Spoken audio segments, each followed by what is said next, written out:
Welcome to the Evolve Podcast. Evolve your body, evolve your mind, evolve your soul, and evolve your tribe. And now, it's time to disrupt. Hey, man. How you doing?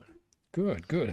What's the temperature out there where you're living in Oberlin, Ohio? It's about 40, rainy, gray, stunning. You know, I woke up this morning and it was 18 degrees. And my typical routine when I get up at 4:30 in the morning is I walk outside, open up the bathrobe so that I can feel the cold on my skin. Nice. And that was a different feeling this morning. Cold. So I think you get it. Yep. You get it when it's cold here. You're getting it coming your way. Yeah, it's like balmy weather for Oberlin. There's a couple of types of cold. There's the kind of cold that I really appreciate. Yep. And then there's a cold that when you're out, it almost goes right to your bones. It cuts right through you. Yeah. Right through you. You know, and you know how it is in Utah. We don't have that bone-chilling cold like you get out there. That's right. Because it's not the humidity. But lately, there's been a lot of wind. There's a lot of humidity. It feels not quite the same, but it's pretty similar to what you get out in Ohio. Yeah.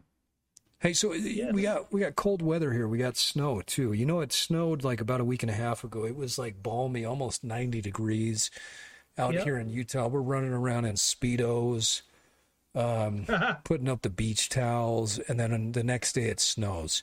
And it was interesting to drive to work that next day because the snow is the immediate fear factor for people. I mean, all of a sudden, everybody forgets how to drive. And I'm driving to work. It literally took me what normally takes me about 40, 45 minutes. It took me over 2 hours to get to work the other day. Wow. And what an amazing thing to sit back and watch, because human beings that normally can drive on the road were driving in sheer terror and fear. And I thought to myself, you know, you guys, you live here, most of you, and you drive in this every single year, but yet it's always that first few snowstorms where people drive in fear. And it got me thinking about fear and how paralyzed people get when they have fear and when they lean into that fear. Steve, I used to dread, and when I first moved to Utah, I used to dread that 30-minute drive or 20-minute drive from Salt Lake City to South Jordan. Mm-hmm. And I think what people fear is they fear the other people, because I used to watch I think that's driving. Part of it. And I was like, yeah, you know, and I've seen more accidents in Utah than I've seen in my entire life. But that trek was rife with fear, like 2 hands on the steering wheel, 30 miles an hour, white knuckle, crap in my pants. Yeah. You literally, but everybody has that reaction when it comes to fear, though. And I think that what it made me think of is how paralyzed people become when they get fearful. Fear is the great paralyzer. And whether you're a good driver, a bad driver, an okay driver, if you have fear, you become a horrible driver. It's like that with anything else in life, though. I mean, think about when you are getting up in front of people to speak, and you might be a very eloquent speaker. You may be a good conversationalist. Maybe you're funny, but you get a fear stuck in your head. All of that goes away. And you just stop being your best self. You stop being brilliant. Yeah, it has a lot to do with, well, in certain instances, it has to do with preparation, whether you thought you prepared. And then the other one is from situations where you couldn't prepare. Yeah, that's part of it. Some things you could, and all of a sudden, here comes this creeping fear, and all of a sudden you stop thinking. I mean, when as you're talking about this, one of the first things I'm thinking about is the NBA with guys who, during the course of the game, they can shoot, run, and jump, and then they get on the free throw line, and all of a sudden they're isolated, all alone. Yep. And they can't hit a free throw. Yeah, and some of the best players in the world were horrible at the free throw line because they would get paralyzed by fear. I'm reading a new book. Actually, I'm reading it and I'm listening to it, called The Big Leap by Gay Hendricks. And Gay is an author that our good friend Casey Ruff had on his podcast. And this book, The Big Leap, talks about fears and beliefs that we have that might be in the subconscious mind that keep us from being in our zone of brilliance, like that zone, that area of, it's our absolute best self. It's where we are not just good, not just great, but truly brilliant. And he talks about fear in a, I guess an analogy is the best way you could describe it, where it's like you're squeezing a tennis ball or you're squeezing a racquetball. And while you're squeezing it and you're squeezing it, you're becoming more and more tense. And that tennis ball or that racquetball is more tense. And we tend to think that that tennis ball or that racquetball is now controlling us. But he says fear is or becoming awake to fear. And what its true power is literally becoming awake to the fact that we are the ones squeezing the tennis ball. We are the ones that are squeezing that racquetball. And as soon as we let it go, and it's just a matter of saying, you know what, there's nothing to be afraid of, then that ball can go away. And we don't have to have that tension in our body. You know, I've seen people drive in amazing, crazy situations because they weren't fearful and they were able to steer out of a really bad turn. Or in situations where maybe somebody felt that anxiety of speaking in front of a group and they leaned into that, and then their brilliance comes out. And I think that life is that way, that when we have that fear and we hold on to it, it's not that the fear is gripping us, it's that we are gripping the fear. And it truly is just a matter of letting go so that we can get into that zone of brilliance, because we're not brilliant when we're tense. We're not brilliant when we are fearful. We're not brilliant when we're stiff. We're brilliant when we're loose. We're brilliant when we are stepping into the unknown in a very comfortable and relaxed way.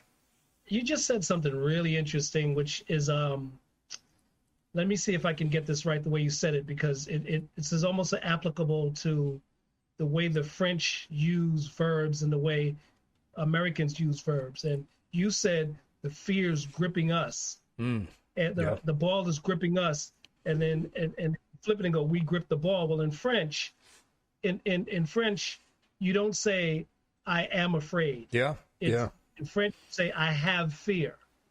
And in saying you have fear means it's easier to relinquish it. But if you are fear, it's part of your being.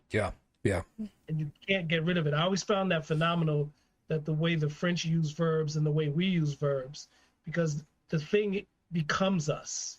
And that's much harder to relinquish or release, as opposed if you just have something. Because if you have it, you can give it away. So there's something about our relationship where when you and I talk, it weirds me out at times, because you're talking about the French, you're talking about language.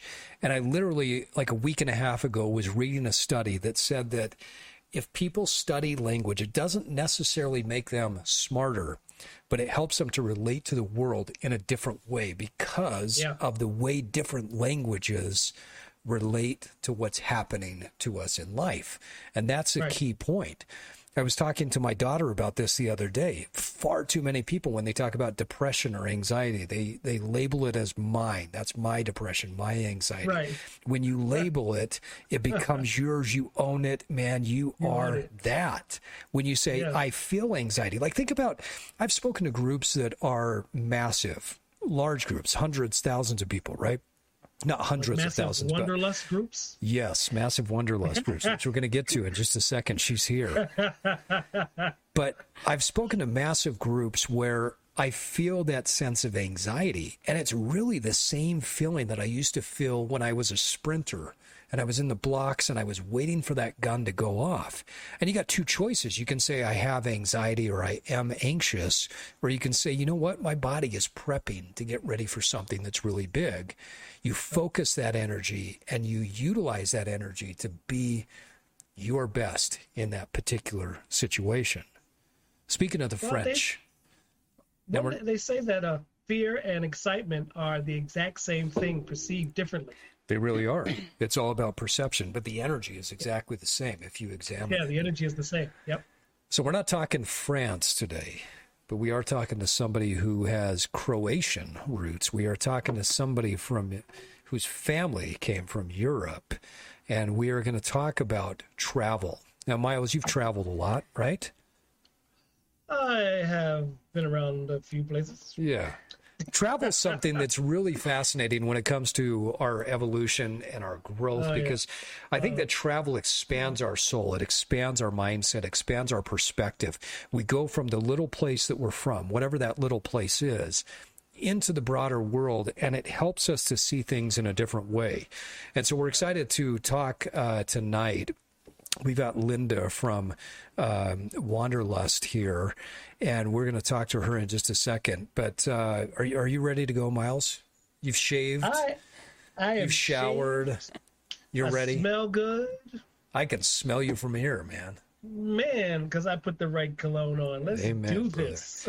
Well, with that, folks, we want to welcome you to another episode of the Evolve Podcast. Joining us remotely from his basement in Oberlin, Ohio, the most interesting man that I know is W. Miles Riley. Welcome, Miles. God, I love when you say that. Go ahead. I'll say it again. And the god of audio video in the Udo studio, the man behind the curtain making the magic happen, our very own Thor, Jake Thora. Welcome, Jake, waving at us behind the screen. And coming to you live from the studio in Udo in the mountains of Utah, I am Steve Cutler. Tonight, guys, we are very fortunate to be joined by Linda Kalmeta. Hi, Linda. Hello. Great to have you. So Linda's parents are from Croatia, right? They are. They came to the United States in the early 1970s, and Linda says that when she was little, she used to take trips with mom and dad to Croatia for the summer, and so she began traveling at a very young age. After college, Linda moved from Michigan, where they were living, to Chicago. They traveled to Mexico, the Dominican Republic, Jamaica, Antigua, and Barbuda. She says, I fell in love with the beautiful beaches and the aqua blue ocean water.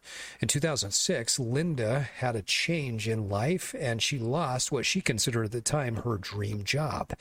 She was devastated, but she decided to plan a road trip. That's what most people do when they're devastated, right?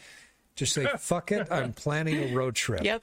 So she said, fuck it, I'm planning a road trip, and she went on to see the Western United States. After the road trip, she got home and said, double fuck it, and she and her boyfriend caught the travel bug and spent the next 5 weeks traveling through 13 countries in Europe. Now, their travels have led Linda and her boyfriend to create what's called Massive Wanderlust, a map company that helps people track their travels. Now, I got to be honest, when Linda showed me this, some of these maps, I fell in love instantly with the maps, which we'll get to in a second. But Linda Explorer. Hello. Welcome. And that's actually my Instagram name.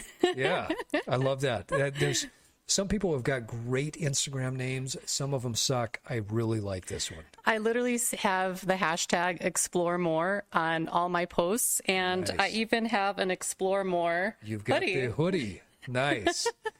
So you love getting out. You love exploring. You know, on your Instagram, you get out, you hike. You're out, trail running? I do a little trail running, Okay. But mainly hiking, yes. Hiking through the mountains of Utah, and then you've got a trip coming up as well, right? You're I traveling to do. Europe again? Actually, a little bit farther. Oh. A little bit farther away. It is a big birthday for me, so I am actually going to... Miles, she looks great for 62, don't you think? Stunning. Whatever it is. Thank you, Put it thank in you. a bottle and sell it. Okay, I will. ways. I will. But no, I'm actually going to go to Dubai and Thailand. Ooh, Dubai and Thailand. Yep. That's awesome. Well, so let's talk about travel, Linda. What is it about travel that you think changes us? The number one thing that for me is when you travel to a different country, it literally forces you to learn how and see how people live in that country. And, you know, you can see the different cultures and the food and that is so interesting to me, just to see how different people live. And then it makes me realize, man, I have a shitty life. Or, you know what I mean? Like, it's like, wow, these people live so much better, and their work-life balance is much better than here. You know, they have more vacation time and medical benefits, and, you know, you do learn a lot of things, but it's just so exciting to just learn, you know, what each country does. I think a lot of people, though, when they travel, they look at it and say, wow, those other people have a shitty life and I've got a pretty good life. And it's pretty cush. It's pretty easy. And that can change perspective for a short period of time, too. Yes. Yeah, but so you talk about food. I think food is integral with travel.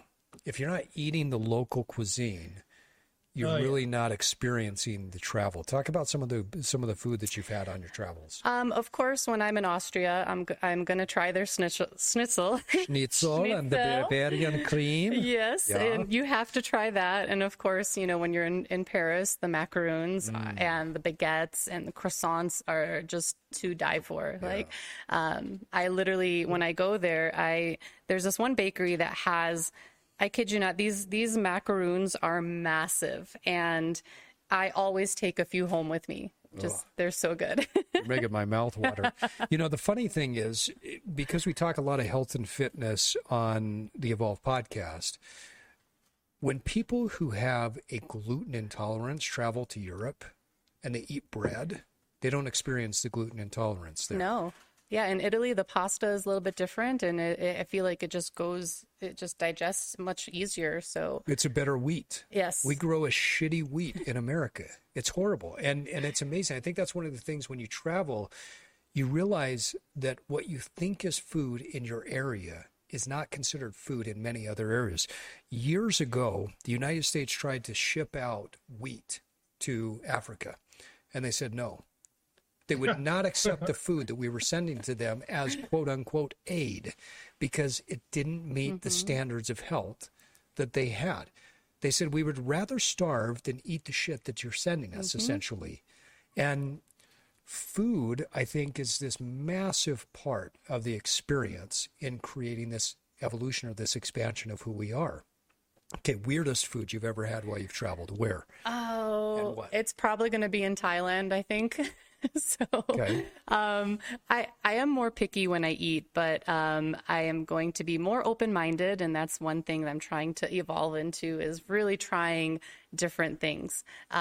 You know, I don't like spices too much, but you know, I'm willing to try. So right now, I haven't really tasted anything weird, but I feel like I will in my next adventure. All right, so when you go to Dubai, I want you to find one of those backstreet places and eat the weirdest shit, and you need to send us a picture. We're going to tag it, okay? I will. All right, so weird shit Linda eats is the hashtag, Miles. We gonna put Linda on the hot seat for a second because I think I smell some hypocrisy here. Yeah, I'm smelling hypocrisy. I think a few minutes ago she said, "Well, traveling it gets you to do things differently." What do you want? Now she telling me she's just a little picky about the food.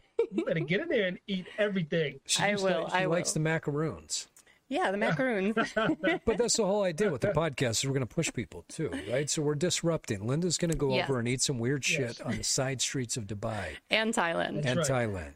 Now, Thai food, I'll tell you, I went to a Thai restaurant once. The next 2 days I was in the bathroom. So I'm not a fan of Thai food in America. I'll have to try it there. But travel really does expand us. I mean, it expands our mind. It expands the soul. Talk a little bit about how traveling has expanded your perspective of the world. Yes. It really opened my eyes to the beauty that's around, and just, you know, I love hiking and nature, and just the mountains there are amazing. And just looking at the architecture, you know, there you have your Paris, your Eiffel Tower, and there's so many different buildings, and then the art. It's just, there's so much to see and learn that it just really feeds my soul. Yeah, that's awesome. You talk about architecture. You know, it's amazing in America. You think about how old we are in America and what some of the oldest buildings are. And you actually have to go to certain parts of the country to see old buildings. You know, if you're in Utah, you're lucky to see a building that's 100 years old. maybe 150 years old. That's like 2 people, right? I mean, people are living to be 80, 90 years old. That's less than 2 people ago. But you go to some of these other countries and you're talking about buildings that are literally hundreds of years old. There's a soul to those places. A lot of history. Yeah, there is a history that is, it resonates with you in a different way. What's one of the places that you feel like when you traveled there that it created the biggest disruption in your soul? I would say when I walked into the Notre Dame. And was this before or after the fire? This was before. This was before. This was in 2016. And man, I never had a feeling like I did when I walked in there. And I don't know if it was because they had a service going on and there was a boy singing and it was the most beautiful voice I've ever heard. But it added to the ambiance and just the whole feeling. And that just being in there really gave me that amazing feeling. Like, wow. It's just undescribable. Yeah. It really was. It kind of imprints on you. It really did. Yeah. Yeah. Yeah. Yeah. That's cool. What's one of the weirdest places that you've been? One of the weirdest places. Oh, that's a good question. I'm trying to just go back through all of my travels and maybe our definition. What's your definition of weird? You. Because maybe Miles Riley. Okay, she's never been to my place. That's true.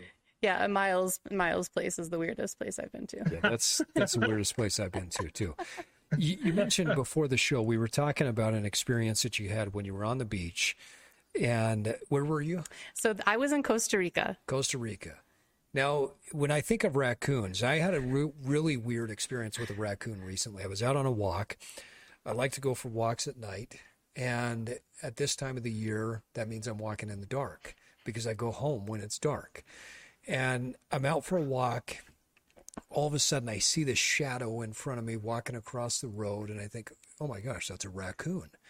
So I slow down and I think that I'm giving this thing enough berth to where it's got plenty of space to get across the road. But halfway across the road, it notices me, puts its tail end up in the air and starts running at me like it's going to come and attack me. And I'm thinking, you piece of shit. I'm out on a walk. You're not going to bug me. So I start running at the raccoon and making noises, and he stops and he's not sure what the hell he's going to do. And then he starts to turn the other way. And then he goes, well, wait a minute, maybe I could take this guy. He comes at me again. I make louder noises, run faster towards him. And then he bolts in the opposite direction. Now yours was a different experience with raccoons. I had a different experience. So this was at Manuel Antonio National Park. So it's one of their national parks over there. And there's huge signs everywhere that says, do not bring any food. But people still do, they bring sandwiches and they have their backpacks when they're hiking around. Yeah. Well, so we did have a backpack and we didn't know this. So I had it on the ground. Olivier went swimming and I started to walk. Olivier's your boyfriend. Olivier is my boyfriend. Okay. And I started walking in the water. And for some reason, I just decided to turn around, just looking at my surroundings. And I see 4 or 5 of these raccoons coming to my backpack. And I'm like, what is going on? So I'm started to run at them and I'm waving my hands in the air and I'm screaming at them and they're just looking at me like, what are you going to do? They're not scared. And so finally the local ranger ended up coming and they were scared of him. But I was kind of like, well, I'm literally running at you. Why aren't you scared of me? And then... Wait, you don't look very intimidated. I guess I don't. Miles, are you intimidated by Linda? A little slightly. Okay. I hear that. All right.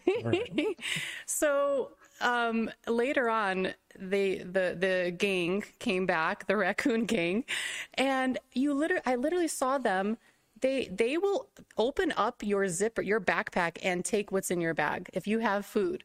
And if you look at the hands of a little raccoon, they literally have little tiny hands like us. It's like, how are they doing this? Yeah. And they literally will go to every single backpack or wherever there's people. And even if you're sitting next to your backpack, they don't care. They're going to go and They just come right up to they're going to attack it. Yeah. Wow. That's amazing. Okay, so that's got to be one of the strangest experiences. I think, yeah, that's probably the strangest. Yeah, I'm digging that one.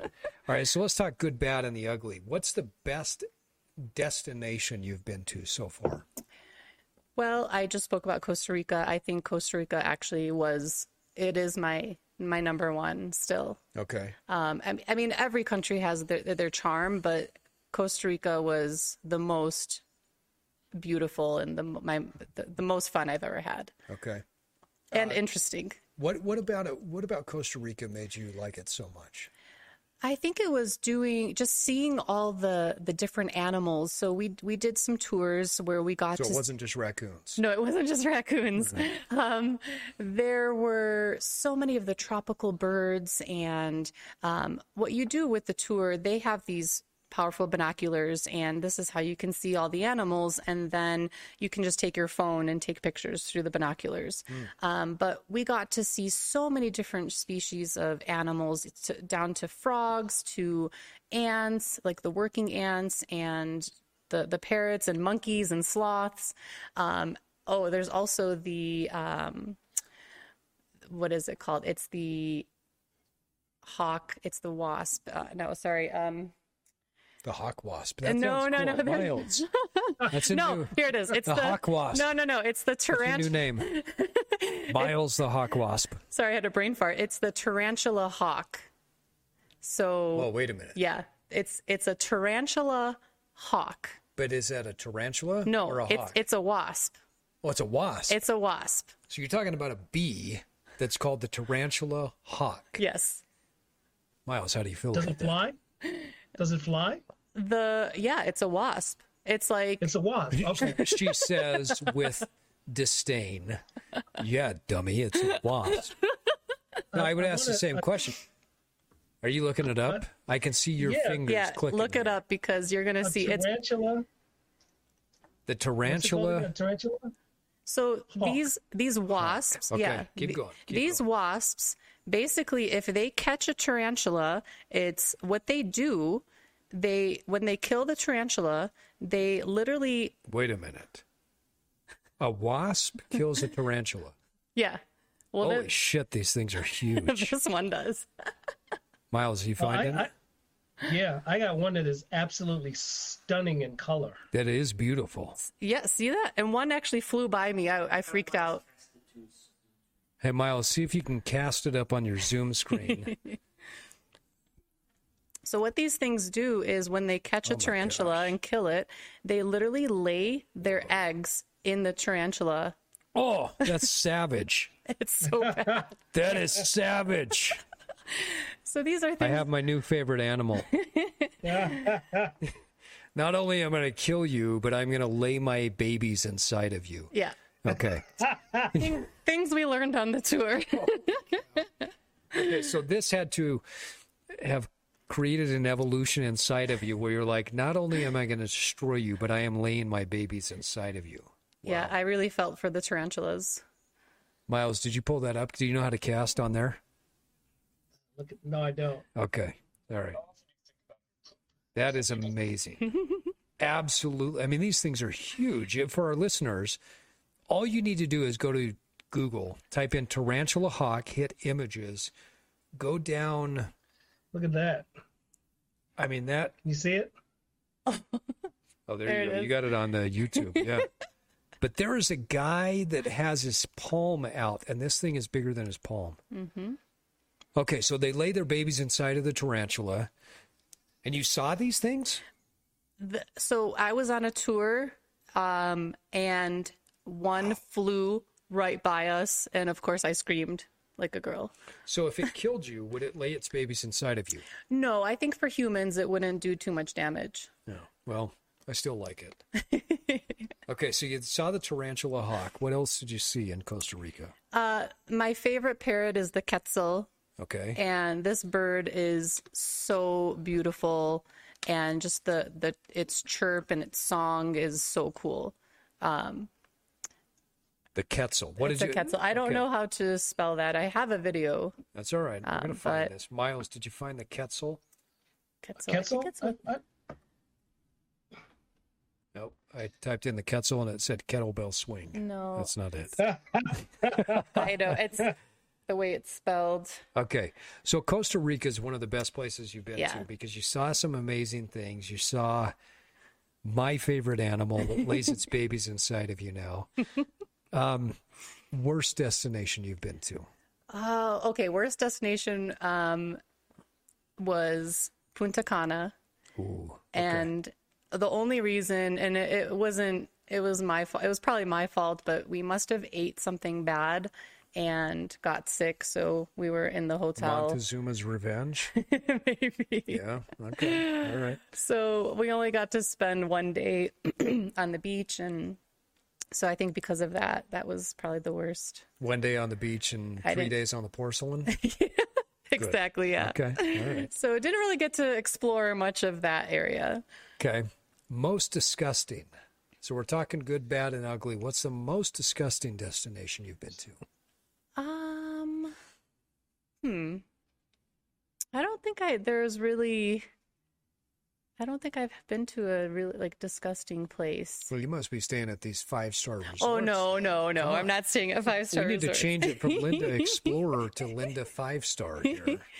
There's a particular, you ever noticed that, Linda, there's a particular theme, Steve, that she's alluding to with all her trips. You notice the weather is always warm. The plant and vegetation is pretty thick. Always beautiful. We haven't heard, you're always beautiful. We haven't heard a frigid place yet. Well, it's because she grew up in Michigan. You'd feel the same way if you grew up in Michigan. Yeah. I'm definitely a summer person. Olivier is a winter person. So we have been to many destinations in the cold, like Chamonix, going up there. And we saw some base jumpers. Very cool. But that wasn't disgusting. That was actually kind of cool. Yeah, that would be cool. I've always wanted to go to Chamonix. Yeah. Where's Olivier from? Olivier, he was born in Paris. Okay. And his parents now live in the Alps in Annecy. So it's really beautiful there. I've hiked, there's mountains you can hike there, La Tournette. Actually, next to La Tournette is where I paraglided. Oh, really? Okay. That's where I ran off the mountain. Yeah, that's one of my favorite things to do. I love paragliding. Talk about your first experience paragliding. What did that feel like? Oh, man, talk about fear.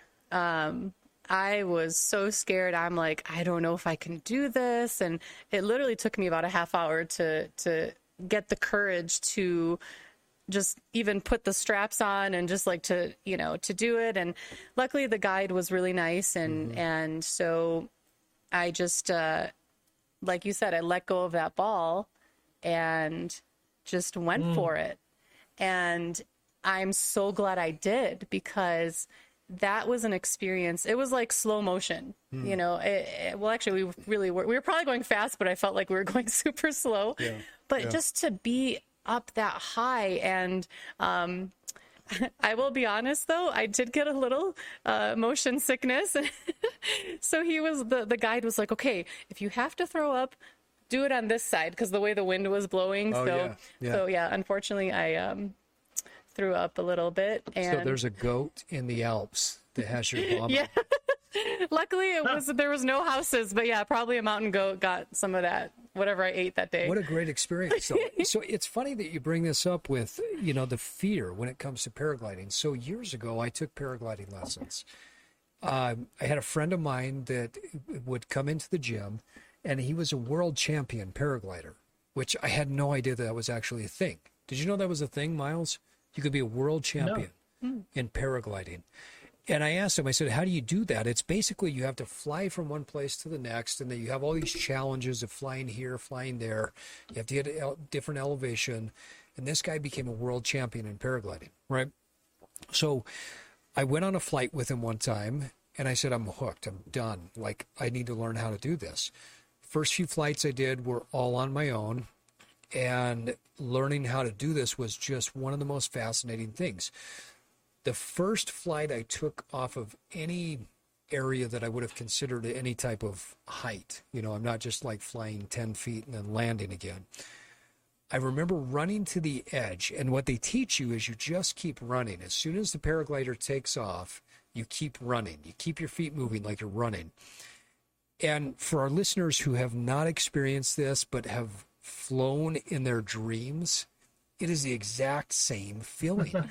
You literally just float. And you talk about slow motion. Yeah. And that's what it feels like.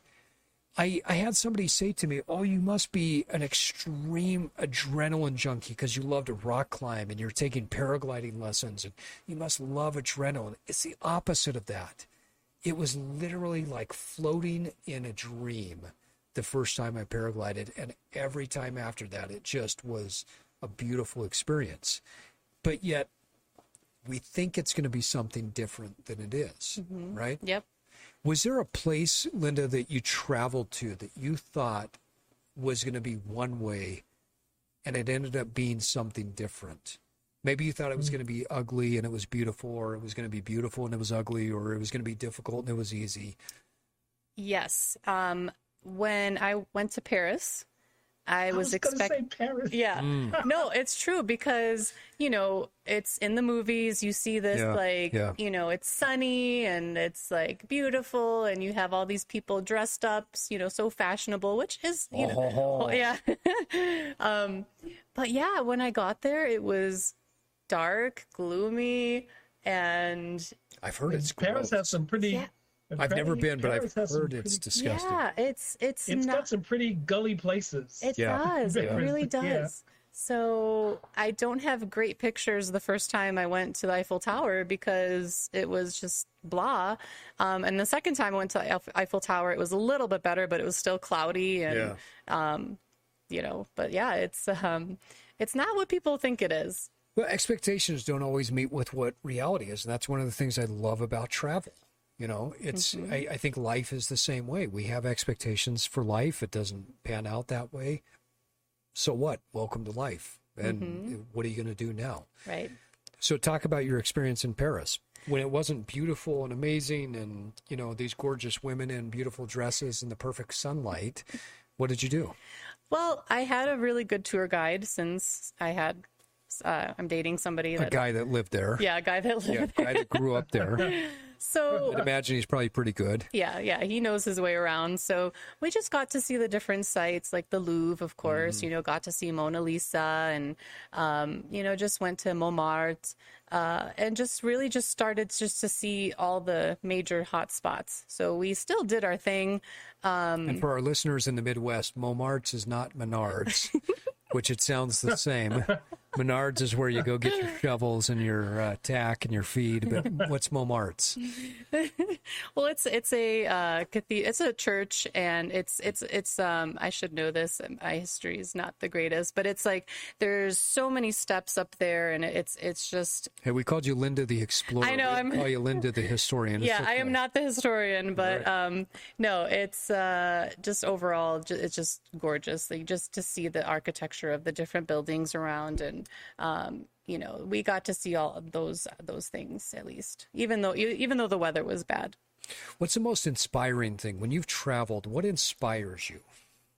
What inspires me? Just seeing, that's a good question. Just what am I going to see when I get there? You know, like what kind of, I love sunsets, and I think sunsets really are what inspires me the most, because it's every night it's different, you know, and every place, and no matter how your day went, it can prove to end beautifully. And so I really do look forward to the sunsets, especially when I'm in those nice warm places, you know, on the beaches. Yeah. She's hanging out with the raccoons, Miles. Raccoon sunset.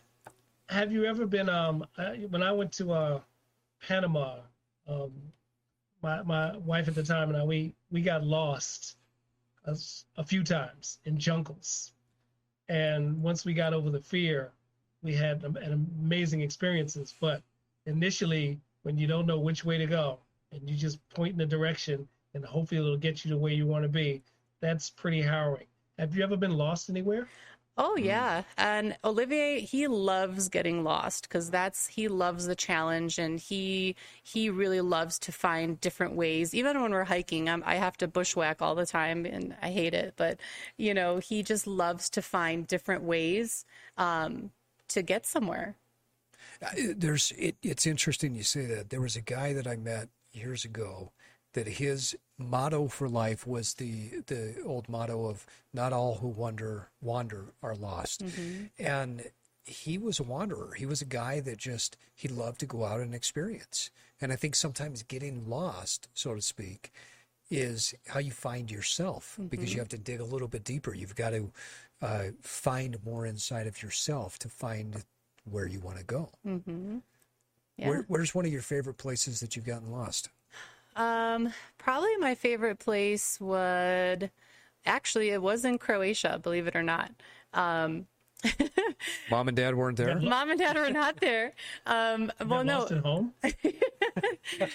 Well, we were hiking the mountain there, the Velebit, and so we did a tour in the cave, and then what you do is you just kind of... And you speak Croatian, so you can ask how to... I could have, but there was nobody there. How do you say, where the hell am I in Croatian? Gdje sam? Gdje sam? Gdje sam? Well, that was like less than I thought. Yeah, where am I? Oh, no. Where the hell am I? I don't know what hell would be. If you want to put like some emphasis on it. I'm lost. Get me somewhere. Ooh, I stumped her. Yeah, I'm trying to... Okay. We'll come back to We'll come back to that, yeah. Apparently the Croatian is a little bit... Croatian's a little bit rusty right now. Rusty right now. Rusty. Hopefully Mom and Dad are not listening to this. Yeah, hopefully they're not listening, yes. All right. So you got lost in Croatia. Yes, on the mountain, believe it or not. And so you're supposed to go... There's supposed to be a loop, and the mountains there are very rocky. Okay. So there's no clear trail. So we basically made our own trail, and it took us a little... like 3 hours extra than normal. That's a little more than a little. Yeah. But we got to see, a little village going down, and we got, they had a whole bunch of animals, and it was actually kind of cool to see. It wasn't the end of the world. And at first it was the end of the world. I'm like, well, how are we getting back? Like that, right? But then, yeah, there was a sense of peace knowing that, okay, I see some farm animals, there's a little hut over here. Okay, there's some civilization. Yeah. Well, it's like the real adventure begins when all the shit hits the fan, right? Yeah. I think about some of the best trips I've ever been on. And it literally was when the shit hit the fan, that's when the fun started. Yeah. Because it's like, all right, what are we going to do now? Mm-hmm. I remember one time years ago, we had taken a trip to go climbing in Yosemite. And we're in the valley, and this is in like June, maybe July. And it started to rain, and then it started to snow. And we thought, there's no way we're going to be able to climb. It's going to take a long time to dry out. So we start leaving the valley, and we're thinking that maybe we'll drive back up to Lake Tahoe and do some climbing there. And halfway out of the valley, the windshield wipers on my Jeep break. And I've got to drive in the snow with my hand out the window so that the windshield wiper can hit my hand and bounce back. That was when the trip started. That was the point where the shit had hit the fan and all the adventure was going on right there. And that's kind of how travel is, right? Yes, absolutely. You get lost. That's when you find those cool places that you wouldn't have experienced any other way. Yeah. Yeah. Maybe for our listeners, there might be one or two lessons of life in there. I don't know. Maybe I'm crazy in that. We should ask our listeners what they think, or where have they been lost in their travels? Yeah. What did you find when you were lost? Yeah, what did you find when you were lost? Talk to us. Tell us all these adventures. The funny thing is, when you're lost, that's when you actually do find stuff. When you know places, you don't pay attention as much, right? I agree with that. Yeah. It was funny. We lived in Cincinnati for a couple of years. And I remember at the end of that stint there, and I'd gone out to lunch with a group of my employees, and we're talking about all the cool things that we had seen while we lived in Cincinnati. And about halfway through, when I was going through and telling people the places we'd been to, they looked at me, they're like, holy shit, we've lived here our whole life and we've never been to half of those places. And how sad it is that even in your own town, you haven't seen and you haven't adventured, you haven't wandered to the point where you've gotten lost in your own town to experience something new. Yeah. But we do that, right? I think so, yeah. Yeah, we just know what we know and we never get out there. Yeah. Any bad experiences when you've traveled? Anything that you would consider one of your worst experiences?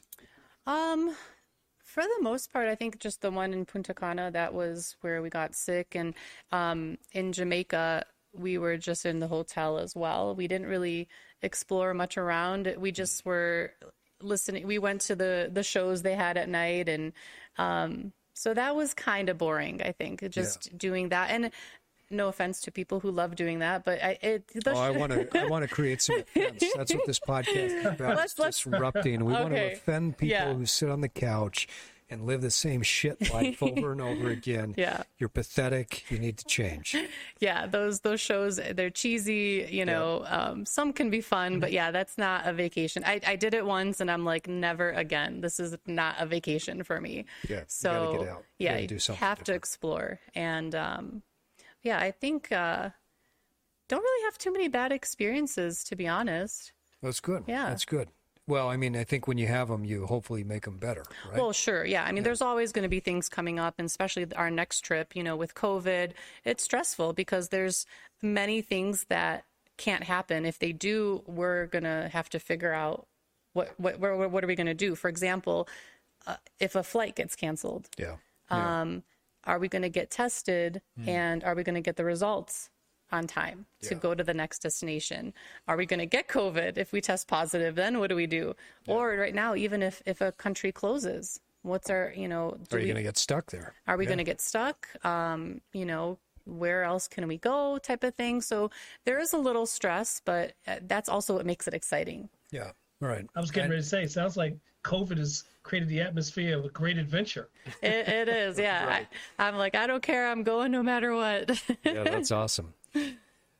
So, Linda, if our listeners could only go to one place this year, based on your experience and where you've been, where would you tell them to go?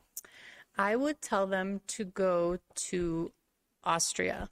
Okay. Why? That was my second favorite place because, and again, maybe it's because of my music background. You know, Mozart was born there. I got to see where he was born. And they have these pink salt mines that we took a tour. That was so much fun.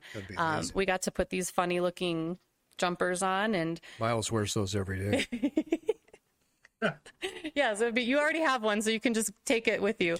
He just changed to put on his Evolve sweatshirt for the podcast, but it's usually a pink salt mine jumper. Yes, and this is what you would use and you literally slide down like the miners do, and you go to the cave and you can see like all the pink salt everywhere, and that was a really cool experience. And also for the ladies who like Swarovski, there's the Swarovski. Swarovski crystals, yeah. Yeah. There we go. So, and of course the schnitzel. You know, the food is. We all love the schnitzel. So I think overall, there's just so much history there, and just a lot of different things you can do. So I would say Austria. Very cool.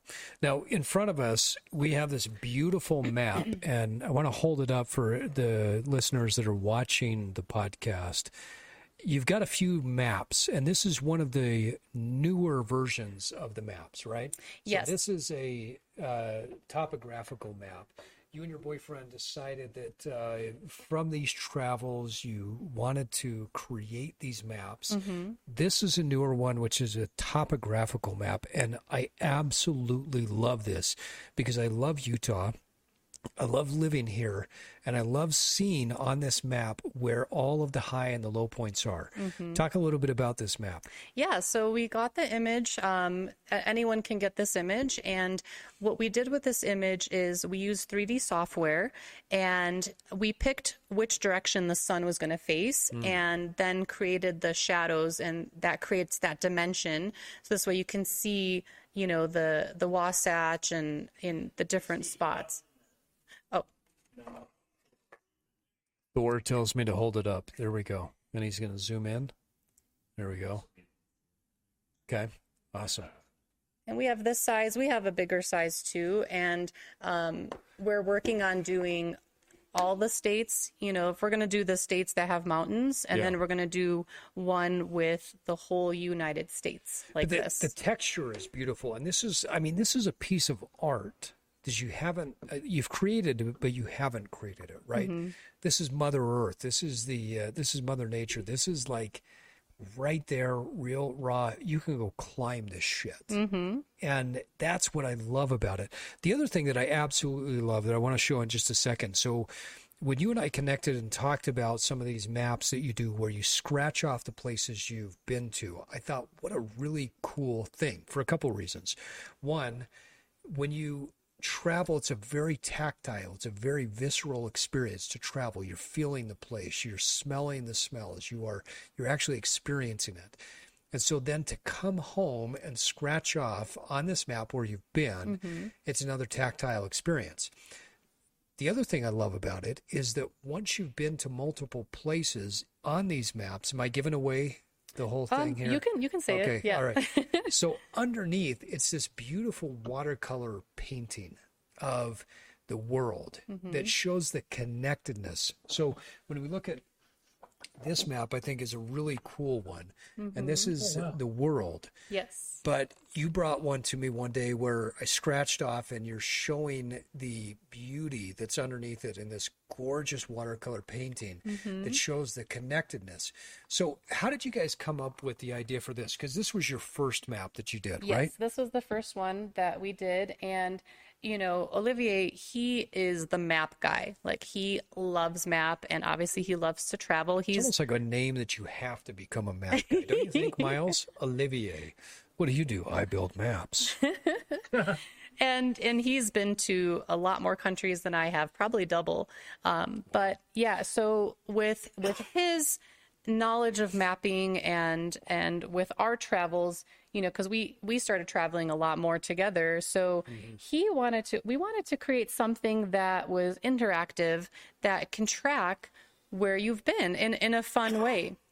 And it can be educational too for the kids, and so it's just a really fun idea that we came up with, and he designed it. This is about 6 years ago that we started this. So yeah, they really are beautiful maps. And so do you have one of these in your house where when you guys travel, you come home and you scratch this off? Yes, we do have one. I thought about bringing it, but yes, so we do have one where we've traveled together. Okay. So it's again, travel is a very tactile thing. And one of the things I love about this is, even though this is a flat map, the topography on here makes me want to touch it. I want to feel that tactile. Like it's beautiful. Same thing here. I love the fact that you can scratch off as you travel across, and you have a United States map, right? We have United States, we have national parks. Oh, you have national parks. Yep, okay. National parks, and we even have Mexico. Oh, there you go. All the states for all of our Mexican listeners. Now, the funny thing is, we joke about this all the time. Over the last month or so, we have no idea why, but we have thousands of downloads now in Mexico for some reason. Wow. And we don't speak Spanish. I've been to Mexico. Miles, you been to Mexico? I was married in Tulum. Oh, there you go. We've been to Mexico. Maybe that's why we're getting a ton of downloads there. But you're divorced, so there's that. Well, Linda, we're coming up on the tail end of our podcast, and I want to run through some rapid fire questions. Okay, are you ready for the rapid fire? So the rapid fire is where it's one word or one quick phrase to the rapid fire questions. You ready to go? I'm ready. All right. So let's talk disruption. How do you disrupt your life in order to spark new growth? Let it go. Love that phrase. Beautiful. As you've evolved over the years, what is something that you used to believe that you no longer do? Oh.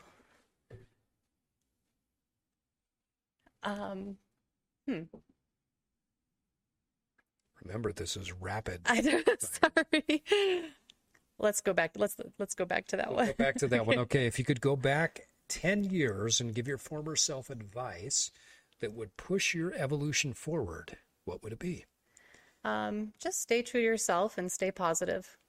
Love it. What challenges have you overcome in your path of evolution? Not taking things personally. Okay, let's go back to the other one. As you have evolved over the years, what is something that you used to believe that you no longer do? What did I used to believe? Oh, that you have to follow the norms of the community or the society. I love that. One of my favorite That's things. beautiful. Norms don't need to be your norm.